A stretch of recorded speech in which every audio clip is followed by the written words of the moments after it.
Brett Rogers' eyes fluttered open to the sterile, cold reality of the ICU. Machines beeped softly around him, each beep reminding him of the fragile hold he still had on life. His body felt heavy, pain radiating in pulses through his limbs, and confusion clouded his thoughts. He remembered the accident, the flash of headlights, the screech of tires, but everything after that was a blur. Then, as his senses slowly sharpened, a voice, cold and distant, pierced through the haze. "Yes, darling. It's all set. The will is in my favor." It was Elizabeth, his wife of 20 years. Brett lay perfectly still, his breath shallow. "Once he's gone," she continued, her voice smooth, "the diner and all his money will be ours." The weight of her words settled on him like a boulder crushing his chest. His heart raced, disbelief flooding his mind. Could it be true? Could Elizabeth, the woman he had trusted with his life, be plotting to take it all away? His stomach twisted, bile rising in his throat as he lay there, motionless. She had been the last face he saw before the accident. She had visited him, playing the role of the devoted wife, but now it was clear, she had never intended for him to survive. Brett cracked his eyes open just enough to see her. She stood by his bedside, her posture relaxed, her face betraying nothing of the venomous conversation she had just had on the phone. He let his eyelids drop again, willing himself to remain still. She couldn't know that he had heard her. He needed time to gather his strength, time to plan. His mind raced back to the weeks before the accident, the late-night outings, the secretive phone calls, and her sudden emotional distance. He had suspected something, but this? This was treachery beyond his imagination. Elizabeth wasn't just cheating, she was plotting to steal everything from him, his diner, his money, his life. In that moment, as the shadows of betrayal closed in, Brett made a decision: he would survive. He would uncover the full extent of Elizabeth's lies, and he would reclaim everything she had stolen from him. But first, he would play her game. He would pretend to be helpless, biding his time. Brett lay in the hospital bed for days, still feigning unconsciousness. He forced his breaths to remain steady, even as anger and dread surged through him. Every time Elizabeth entered the room, her footsteps felt like a taunting reminder of her betrayal, her voice dripping with false concern as she spoke to the doctors, claiming to want the best for her ailing husband. It was during one of these visits that Brett noticed someone else, a nurse who had a kind face, whose touch was gentle as she adjusted the machines by his bed. Her name tag read Caroline, and there was something about her that made Brett believe he could trust her. He had watched her for several days now, waiting for the right moment. One night, when the hospital was quiet and Caroline was the only one in the room, Brett whispered, "Caroline." She jumped, startled by the unexpected sound. Her eyes widened as she saw Brett's eyes open. "You're awake." "Please," Brett rasped, his voice hoarse from days of disuse. "Don't tell anyone. I need your help." Caroline looked around nervously before leaning closer. "What's going on?" Brett's gaze was steady, despite his exhaustion. "My wife. She's trying to kill me. I need to get out of here before she finishes the job." Caroline blinked, shocked by his words, but something in his expression made her believe him. She nodded slowly. "You're not strong enough yet," she whispered, "but I'll help you." Over the next few days, Caroline helped Brett regain his strength. She brought him extra meals, clothes, and allowed him to practice walking in the dark, deserted corridors of the hospital at night. She was smart, careful, and trusted no one else. Finally, one night, they were ready. Caroline wheeled Brett out of his room, navigating the hospital halls with practiced ease, avoiding the night staff and security checkpoints. When they finally reached the hospital's back exit, Brett took a deep breath of the cool night air. He hadn't felt so alive in weeks. A car was waiting, a private driver Caroline had arranged. As Brett climbed inside, he turned to Caroline. "I don't know how to thank you." "You don't have to," she replied softly. "Just make sure you stay alive." Brett nodded, knowing that this was only the beginning. He had a long road ahead of him, and he would need all the help he could get. The drive to his house was tense, filled with a mix of dread and determination. Brett's hands trembled as he clutched the cane Caroline had given him. His body was weak, but his mind was sharp, running through every scenario of what he might find at home. When they pulled up to the driveway, Brett's heart sank. The lights were on, and his front door, his home, felt foreign and hostile. He fumbled with his keys, but they didn't fit. Elizabeth had changed the locks. Undeterred, he rang the doorbell. Footsteps approached from inside, and when the door opened, Brett froze. A man stood there, tall, wearing Brett's robe, his hair tousled from sleep. Brett's blood boiled as he realized who he was looking at, Elizabeth's lover. "Who are you?" The man sneered, his tone dripping with arrogance. "You're not supposed to be here." Before Brett could respond, Elizabeth appeared behind the man, her face turning pale as she saw her husband standing there. "Brett. But. You're supposed to be dead," she stammered, panic flickering in her eyes. "Not quite," Brett replied, his voice steely. "You've got 5 minutes to pack your things and get out of my house." The lover stepped forward, trying to assert himself. "Listen, old man, you need to leave." Brett's gaze hardened. "This is my home," he said coldly. "And you're trespassing." Something in Brett's tone made the man hesitate. Elizabeth grabbed his arm, whispering something frantically in his ear. Within minutes, they were packing, throwing clothes into bags and rushing to leave. As they walked out, Brett stood at the door, his body trembling with both exhaustion and rage. He had won this round, but he knew the fight was far from over. Elizabeth had stripped him of more than his home, she had taken his trust, his sense of security, and nearly his life. Caroline stood by his side, her hand resting on his arm as he leaned heavily on his cane. "You did it," she said softly. Brett nodded, but his eyes were distant. "This is just the beginning." Over the next few weeks, Brett worked tirelessly to rebuild his life, starting with his diner. The small, bustling restaurant had been his pride and joy for decades, and it had taken a hit during his absence. But Brett wasn't alone, he had allies. David, the longtime janitor, had been with Brett from the diner's inception. He was a quiet, dependable man, whose loyalty had never wavered. Then there was Jessie, a young waitress who had always had a keen sense of the diner's pulse. She had warned Brett about strange goings-on in the weeks leading up to his accident, but he hadn't listened. Lastly, there was Eric, the homeless man who had pulled Brett from the wreckage of his car on the night of the accident. Eric had disappeared after that night, but Brett hadn't forgotten him. Eric had saved his life, and Brett knew he needed to repay the debt. "David, Jessie," Brett said one morning, as the three of them gathered in his office. "I need your help more than ever. The diner can't run without you." David nodded. "We're with you, boss. Whatever you need." Jessie's eyes were filled with concern. "What happened to you, Brett?" We thought you weren't coming back." Brett took a deep breath. "I've been through hell," he admitted, his voice low. "But I'm back now, and I'm not going to let anyone take what's mine." He looked at Jessie, his expression softening. "I owe you an apology. You tried to warn me about Elizabeth. And I didn't listen." Jessie shook her head, her eyes glistening. "I just wanted to help. I didn't know it was this bad."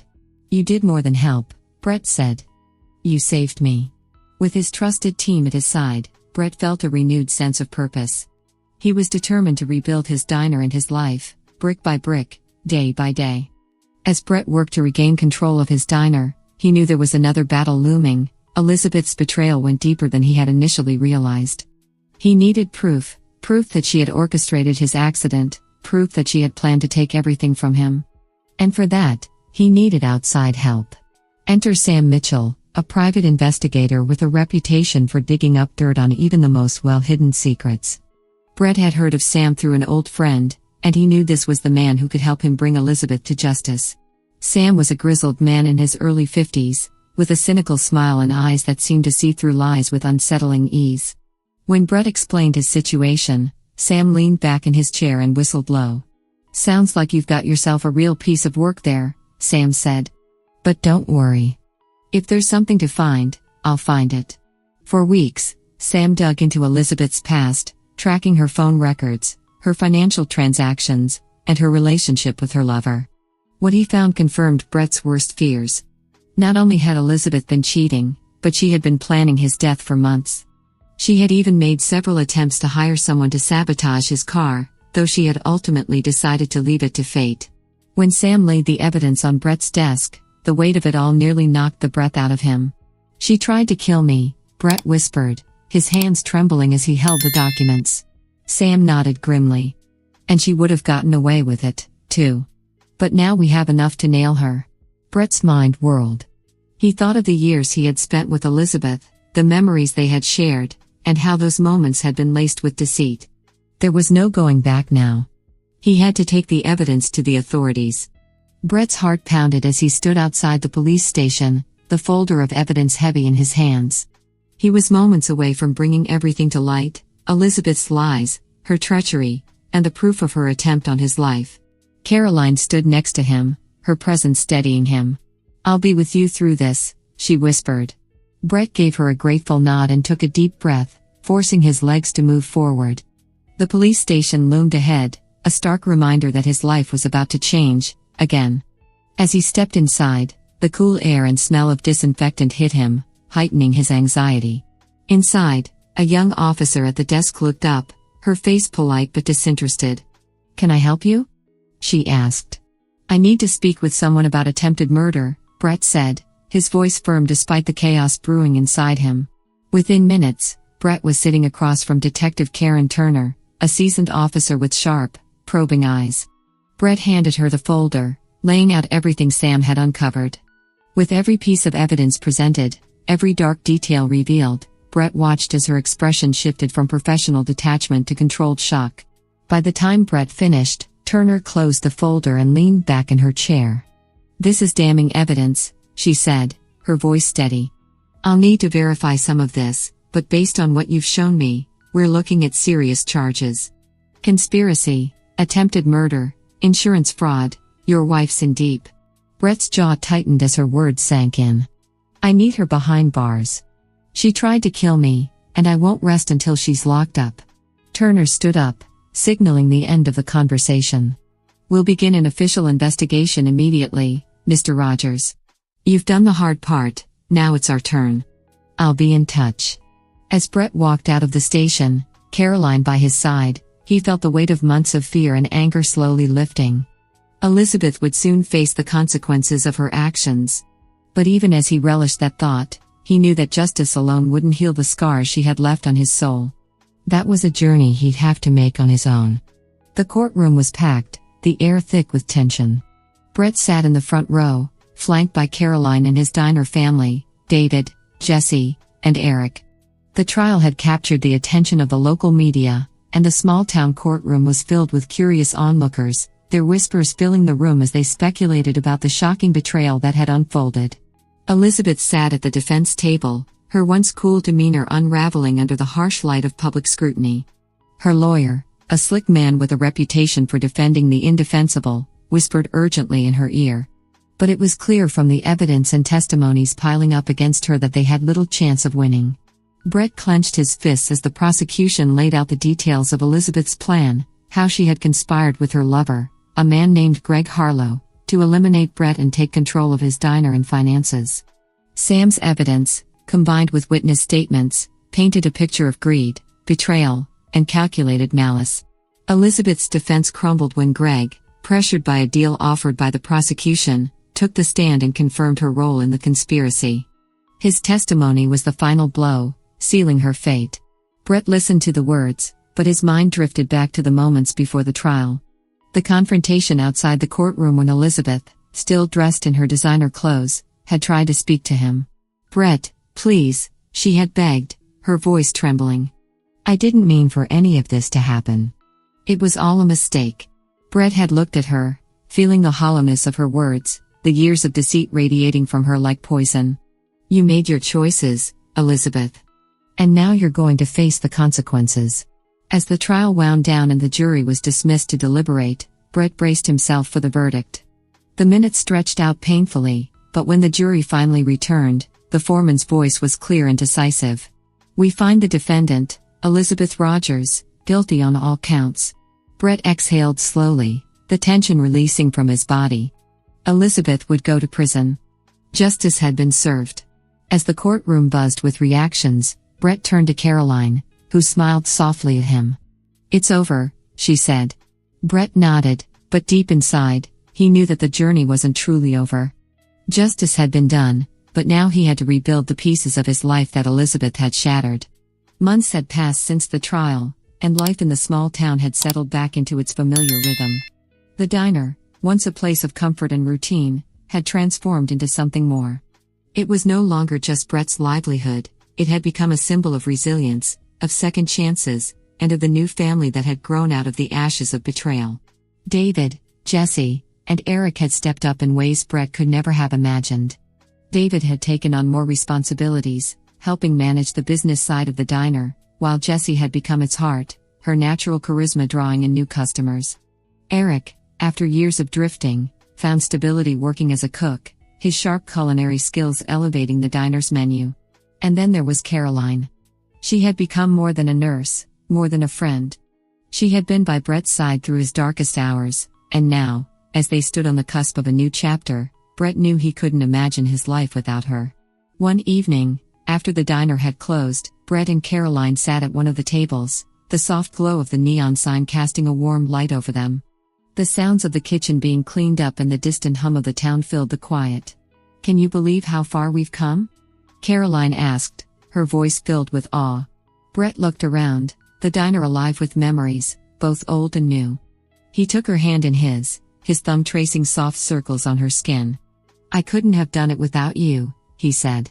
Caroline smiled, but there was something deeper in her gaze, something hopeful and vulnerable. Brett felt the weight of the moment, the gravity of everything they had endured together. "Caroline," Brett began, his voice low, "I know this isn't how either of us planned for our lives to turn out. But I know that I want to build something new with you. Something that's ours." Caroline's eyes filled with tears, and she squeezed his hand. "Brett, I'd love nothing more." And with that, Brett pulled a small box from his pocket. Inside was a simple, elegant ring. He had thought about this moment for weeks, waiting for the right time. Now, as the quiet intimacy of the diner surrounded them, he knew it was perfect. "Will you marry me?" Brett asked, his voice steady despite the tremor of hope in his heart. Caroline gasped softly, her hand flying to her mouth as she nodded, tears streaming down her cheeks. "Yes, Brett. Of course, I will." They embraced, the weight of the past finally lifting from their shoulders. In that moment, surrounded by the warmth of the diner, the promise of a future together felt more real than ever. As the months passed, the diner flourished. Brett and Caroline's wedding was small and intimate, held in the very place where their new life had begun. David, Jesse, and Eric stood by them, not just as employees but as family. Brett often reflected on the path that had led him here, the betrayal, the near-death experience, the fight for justice. It had been a harrowing journey, but one that had ultimately brought him to a place of peace. He had lost so much, but in the end, he had gained something far more valuable, a new family, a new love, and the strength to rebuild his life. As Brett stood in the diner one evening, watching the bustle of happy customers and the familiar sounds of laughter and clinking dishes, he felt a sense of contentment he hadn't known in years. The scars from Elizabeth's betrayal were still there, but they no longer defined him. His life had come full circle, and as he looked toward the future, he knew it was one filled with hope, loyalty, and love. The past, with all its lies and secrets, was behind him. And ahead of him lay a new beginning, one that he had fought for, one that he had earned. And this time, he was ready to embrace it. If you liked this story, please subscribe, like, click the bell, and leave a comment. Thank you in advance.